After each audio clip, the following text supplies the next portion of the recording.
I'm here at Tufts University in Medford, which is a suburb of Boston, and I'm here because there is a strike of students in solidarity with the janitors who are facing imminent layoffs. And this is an encampment of students.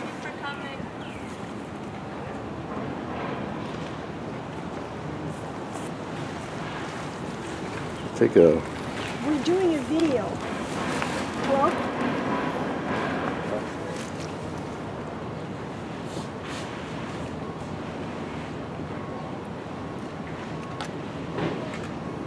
You said it was next to a stone building. This is the chapel.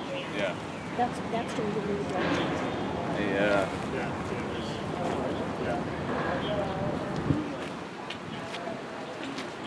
Yep.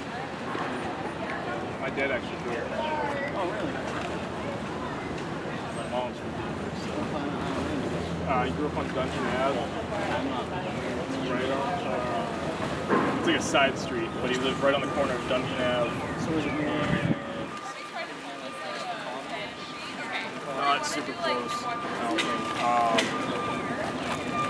By a ballpark, by like a little league field where like has like a big brown like overhead thing. You know where like the commentators will say whatever. Yep. Yeah, actually, I big might like know. snack shack, like right across the street. Right across the street. I just heard the rally was at 11:30 and probably go for an hour maybe or something like that. And then it's been going on Sunday. You know what? Let the president know that people are aware of what's going on. It's going on everywhere, not just in Tufts, but cities and towns that try to privatize.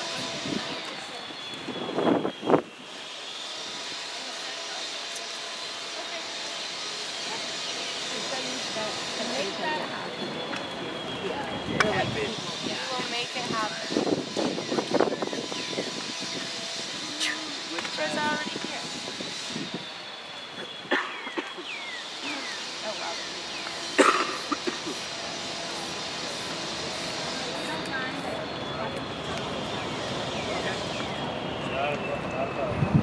Hey guys, this is I'd rather just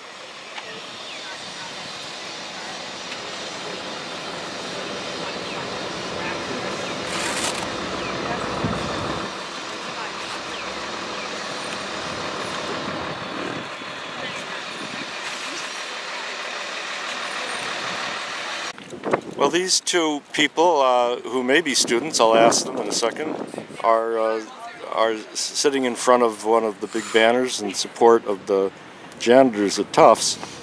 I wonder if who would like to go first? Yo, Riz, take it. All right. You? Okay. I wonder, could you please tell the people watching this video what someone needs to know who knows absolutely nothing about what's going on? Absolutely nothing. Okay, so introductions. My name is Arismer Angeles. I go by Riz for short. I'm currently a freshman here at Tufts, and I'm one of the hunger strikers for the action that's going on now. You are one of the hunger strikers? I am. Okay. So we decided to conduct the hunger. Okay, no. So first, brief history. Last semester, we heard that there were going to be some janitorial cuts, and we weren't okay with that. We had a sit-in in the administrative building, Ballou Hall. After that, we came to agreement with two of the admins, Patricia Campbell and Linda Snyder, which included having an open forum in late March and having bi-weekly meetings with them to be able to negotiate and like come to like, I guess, compromises on how to like having both sides be happy with the outcomes. Neither of those things did anything in the sense of having them think about making concessions, not even reducing the number of people they wanted to cut, which was 35 initially. Now, after a recent proposal that they've presented, it's been dropped to 20, but... To 20 janitors being laid off? Mm-hmm. Yeah. but we're still renegotiating that. It's also the same number of work hours. They're just going to cut more full-time rather than part-time. Yeah, their initial plan to cut 35 actually violated the contract that the union DTZ, the union SEIU has with the contract of DTZ.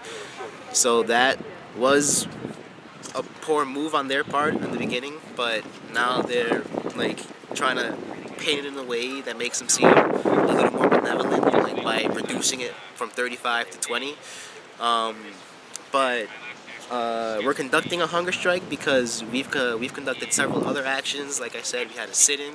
We've done several rallies around campus, off campus. About 2 weeks ago, students were arrested at a union student or rally that started in Davis Square down in Medford, and we had a silent rally during the unveiling of the Jumbo statue, and none of those had any effect on having them make any new decisions regarding the cuts. So we decided to escalate. We thought that a hunger strike was the most appropriate form of escalation, the most effective method of escalation. It's definitely been putting pressure on them. We don't know how effective the pressure is going to be. How long have you been on the hunger strike now? 115 hours. 115 hours, so that's about 3-4 days. Yeah, wow. It's been a little while, we're a little hungry, I but can imagine. nothing too serious. We don't think. We had practitioners coming in, taking our vitals, making sure we're still in good condition, which we are. Continue as long as you want, but I have some questions also to ask you. This is like part of a broader escalation plan that we had, just going through the semester, and hopefully this is the last push we'll need to just make sure that these janitors are treated like the human beings that they are, not just like workers, like replaceable commodities. How much support are you getting from other people, meaning both the janitors and the students on campus, and as well as others? So the janitors are in full support. They are very, very worried though, considering that we're not eating. A lot of them think that it might not be worth it that we're putting our health on the line for them. I think it is. They've been through too much in this university, and for us to just go without food for a few days, I think is nothing compared to everything they've gone through collectively. In terms of student body, we do have a good portion of the student body that supports us. We do have students from other universities, faculty, professors. They found a petition. We have about 70 odd faculty members who've signed in support. We have facility workers who support us. Unofficially, we have the city council of both Somerville and Medford, the aldermen. They've signed resolutions supporting our cause to keep the cuts from happening. Let's see, anyone else? We got the building trades here today for you. The trade union. We're Sorry. gonna be here from here on out too. Yes. Now, the administration, what is their argument and what's wrong with it? So they've been using the rhetoric of making these cuts for sustainability reasons, which is a little silly considering that the total square footage of the campus is increasing, which means that they're gonna need more workers to be able to have an effective cleaning force. Otherwise, they're just gonna have a very small number of workers here being overworked and doing very poor jobs. They're saying that because they're not the ones directly involved in hiring the janitors, because DTZ is the outsourced company, they don't really have a say, even though they are the ones providing DTZ with the budget. So in the end, it's up to them to either provide them with a budget that's large enough to sustain all the janitors, or a budget that would make it that would force them to get rid of at least 16 to 20% of their workforce. But it's been mostly just really cold, calculated, inhuman sort of rhetoric that's not they don't consider them people. They just think that these janitors are gonna be able. They're offering them temporary jobs for the summer for the ones they plan to cut, but then what happens to them afterward? they have to try. These people, the majority of them are immigrants. The immigrants from Latin America, Caribbean. A very large quantity of them are old, so in terms of getting hired again, that's going to be very difficult for them. They've been here for so long. They've been here since before they were outsourced, and it's a little disgusting to see how they just think that these people just don't, like, they're just like, oh no, like we just like get new people. What percent of Bill Gates' personal wealth would it take to completely solve this problem? So the cuts in total come to $900,000. Our school is sitting on a $1.6 billion endowment. Like our school president Anthony Monaco makes over $800,000. Lyndon and Patricia Campbell, like the two others who are like pushing these cuts, together their salaries come to over $1 million. Like, it's top-heavy administration. Our school's sitting on a lot of money, and these workers have dedicated decades of their lives, literally worked through their prime to now with the school, and after investing these decades into building the school's success, our school's going, oh, well, we don't really feel it. And this is ridiculous because recently, even before these cuts were mentioned, workers were complaining about being overworked. Our school has more students than it ever did at any point before. It's increasing its square footage. And again, the workers are getting older. They're not able to work as fast. So when the workers came and said, hey, we need more help, Tufts responded by cutting 17% of their workforce. Could I ask you a question about our PDR button? First of all, let me show the viewers the button. It says, let's remove the rich from power, have real, not fake democracy, with no rich and no poor. So, do you think that's a good idea or a bad idea? That is. I don't have a problem with having rich people in power, but they should represent like the portion of the populace they represent. 1% of which rich people can be in power, you know? 99% of us like be the rest. What do you think? I agree. I do agree with what he says, but I think becoming rich, it's really easy to be led astray, become corrupt, become greedy, and just get to the point where you don't think about anything but yourself and your success. So I do feel that maybe delegating in a way that's not so skewed and having the wealth be distributed so unevenly in this country would help remedy a lot of problems that we have. You know, you made the point about 1% of the rich being in power, not all of them. I think you said something like that. The problem, in my view, is that money is power in our society. All the people who have $1 billion are much more powerful in our society than the ordinary people. I mentioned Bill Gates earlier. He's never been elected to any government position, and yet he has the dominant power and say over what's happening in American public schools, because he's the one with all his money that's controlling the people that are setting policy with the Common Core and the high-stakes standardized testing, and he was never even elected. The amount of influence these people have is preposterous. You know, and power is basically money. The people who have the money decide who's going to get laid off and who isn't. So in PDR we say no rich and no poor. That's the way it should be. Everyone would then be equal. You'd have real, not fake democracy. Do you have anything you'd like to add? Tufts has a pretty long history of mistreating its workers. In 1997, they outsourced to the company DTZ. When they did that, the workers lost their benefits. They lost the free tuition that was offered to their children.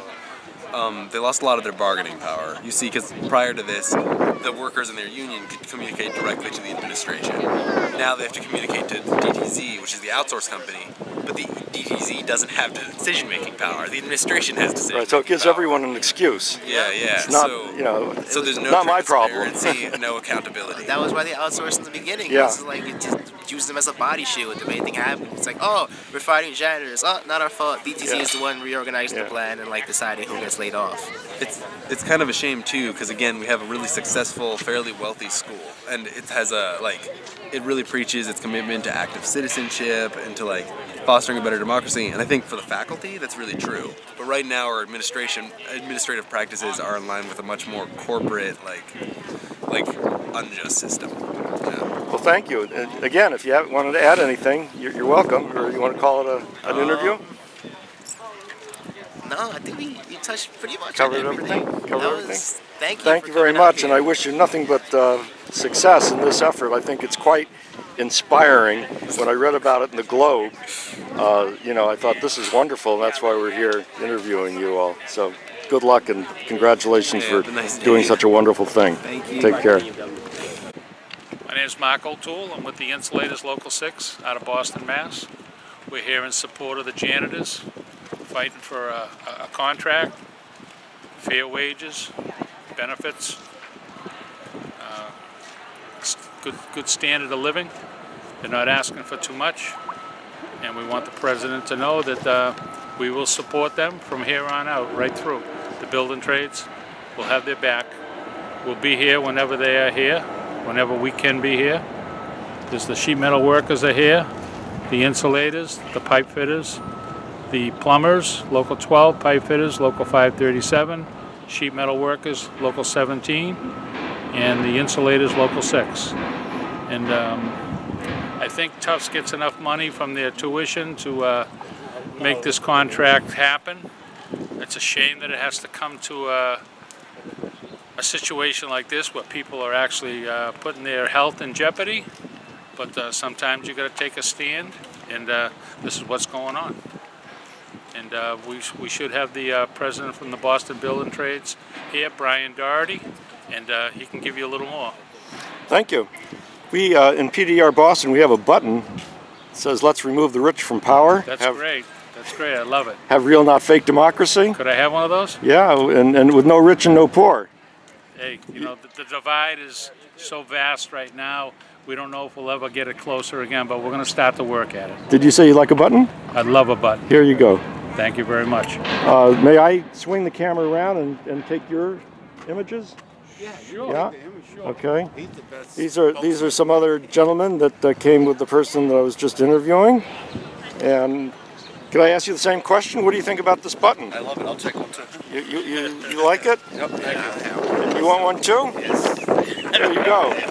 Thank you. You like one? Yeah, thank you. Here you go. Sorry, Tom. Right. I like talking to you. Can I tell you something interesting about this button? Go ahead. The ideas in it, I asked people on the street interviews all around Boston, what do you think about this button? And those interviews are videos online. If you go to pdrboston.org, you'll see some of those videos, and then the link to the channel, the YouTube channel, you'll see more. And practically everybody feels exactly the same way you do. But no one knows that it's a majority of us that feel this way, because you turn on the TV and the radio and you get your magazine, and you never see ordinary people expressing these ideas. And that's, of course, not an accident. The rich who control the media don't want us to know that we're a majority in feeling this way. So one of the things we do in PDR Boston is try to let people see you're not alone. You're actually the majority, and you can start to organize and act the way people act when they are the majority and they know it. So thank you very much. Would like any of you to add anything? He's the No? best spokesman. Okay. Thank you very much, and super thank you for supporting the janitors here. Okay, good luck. Hi. Hi, hi, hi.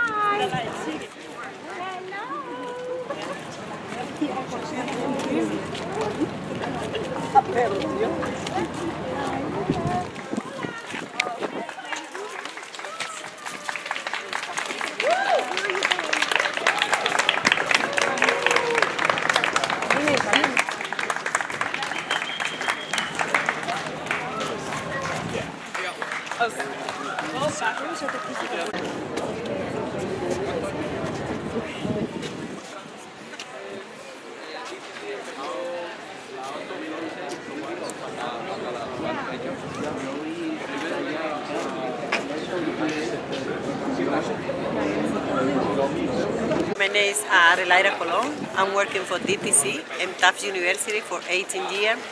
Excuse me, is DCT, what is DCT? DTC, this is the company working in Tufts University. This is contractor. I'm working here for 18 years. And I'm here today because the Tufts, he wanted a car, 35 people put it outside, lost the job. And I try to respect for the community. And do you want to tell our viewers anything about what you're doing to try to stop the layoffs? Yes, he want to put 35 people and lay off, and that's impossible because the rest of the people stay here like me. I'm working here for 18 years. The job for these people living, I'm supposed to do that. That's too much. In 2011, he put 64 people out ready, and that 64 people is only 4 people working again. The rest of the people is out. What will happen if the layoffs occur as far as the cleanliness of the campus? The campus not be like now. The campus is clean everywhere, and I think if they put 35 people out, he can do the same job like. So it'll get dirtier? Dirty and dirty and dirty because it's impossible to do that. Yeah. I'm from PDR Boston. That stands for People for Democratic Revolution. We have a button. Okay. And it says, let's remove the rich from power, Uh-huh. have real, not fake democracy, Uh-huh. with no rich and no poor. Okay. You think that's a good idea? Good idea. The same, only one class. Lots of people think it's a good idea. Yeah, it's No true. classes. Or no classes. One class or no classes. Yeah. It's true. Yeah. Like a button. Oh, thank you so much. Here's the button, and it's got our webpage on it. Thank you so much. I'm sorry it's not in Spanish yet, No problem. but I try to maybe do you it. know someone who would help us get it written in Spanish. We would love to do Yes. that. Okay. But it's very serious, and I think No. you'll find it enjoyable to read. Thank you for your time. Thank you you. so much. Good luck. I appreciate your help. Goodbye. Thank you. Mi nombre es María Alvarado.